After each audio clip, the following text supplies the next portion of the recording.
அனைவருக்கும் வணக்கம். ஆடிப்புறம் இந்த 2024 எப்பொழுது வருது, அம்மனுக்கு நம்ம ஏன் வளையல் சாற்றி வழிபடுகிறோம் அப்படின்றதான் இந்த பதிவுல பார்க்க போறோம். ஆடி மாசத்துல வரும் வெள்ளி, செவ்வாய், ஞாயிறு கிழமைகளில் பூர நட்சத்திரம் அம்பிகைக்கு உரியதாக கொண்டாடப்படுகிறது.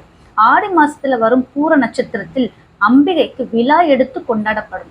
திருமண வரம், குழந்தை வரம் தரும் திருநாளாக ஆடிப்புற நாள் கருதப்படுகிறது. இந்த நாள்ல அம்மனுக்கு வளையல் வாங்கி கொடுத்து வழிபடுவது மிகவும் முக்கியம். திருச்சியில் வளைகாப்பு அம்மன் என்ற பெயர்லேயே ஒரு அம்மன் அருள் செய்கிறாள்.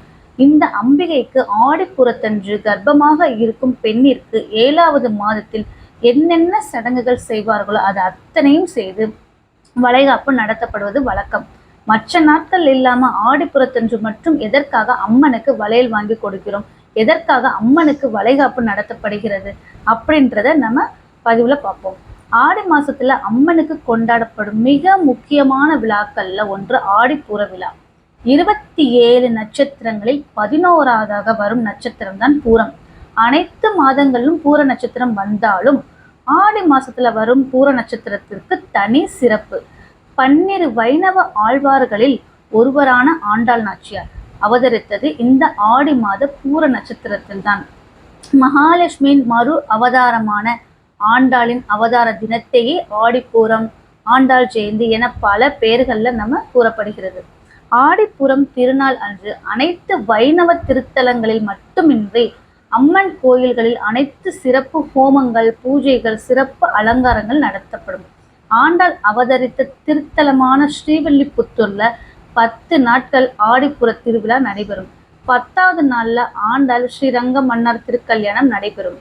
இந்த திருமணத்தில் கலந்து கொண்டு திருக்கல்யாண நிகழ்வை கண்டால் திருமணம் ஆகாதவர்களுக்கு விரைவில் திருமணம் நடைபெறும். ஆண்டாள் தான் விரும்பிய ஸ்ரீரங்கம் ரங்கநாதரையே கணவனாக அடைந்ததை போல நமக்கும் விருப்பம் போல் மன வாழ்க்கை அமையும் என்பது நம்பிக்கை.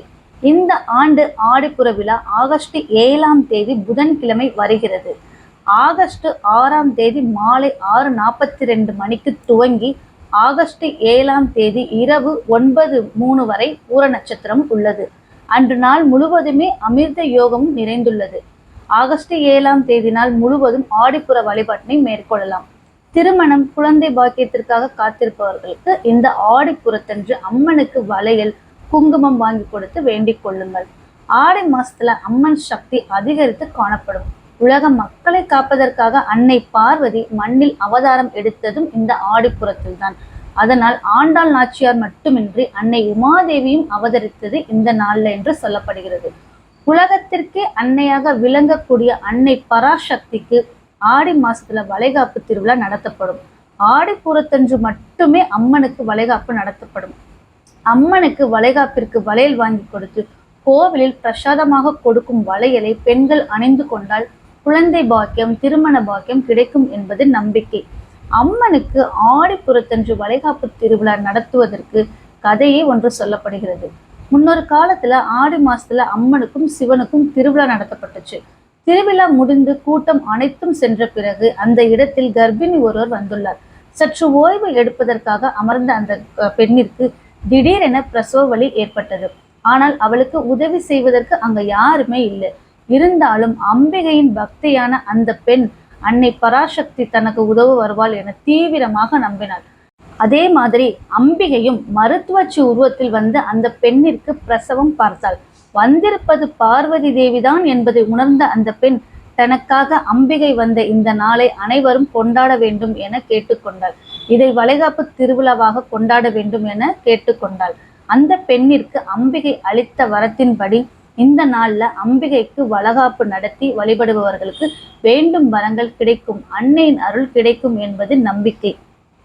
நீங்களும் இந்த வர்ற ஆடிப்புறத்துல உங்களால் முடிந்த 1 டஜனோ 2 டஜனோ எவ்வளவு வாங்கி கொடுக்குமோ அந்த வளையலை அம்மன் கோயில்ல போய் கொடுப்பது மிகவும் சிறப்பு. உங்க வேண்டுதலை கண்டிப்பாக நிறைவேறும். இந்த வருடம் திருமணம் ஆகாதவங்களுக்கு திருமணம் நடக்கும், குழந்தை இல்லாதவங்களுக்கு குழந்தை பாக்கியம் சீக்கிரம் கிடைக்கும். இந்த வீடியோவை நான் இதோட முடிச்சுக்கிறேன். இந்த வீடியோ உங்களுக்கு பிடிச்சிருந்தா ஒரு லைக் பண்ணுங்க, சப்ஸ்கிரைப் பண்ணாதவங்க சப்ஸ்கிரைப் பண்ணுங்க, சைட்ல இருக்கிற பெல் ஐக்கான் கிளிக் பண்ணீங்கன்னா நான் போற நோட்டிபிகேஷன் உங்களுக்கு வரும். இது வரைக்கும் பொறுமையை பார்த்தவங்க அனைவருக்கும் என்னுடைய நன்றி. மீண்டும் அடுத்த வீடியோல பார்க்கலாம். நன்றி, வணக்கம், தேங்க்யூ.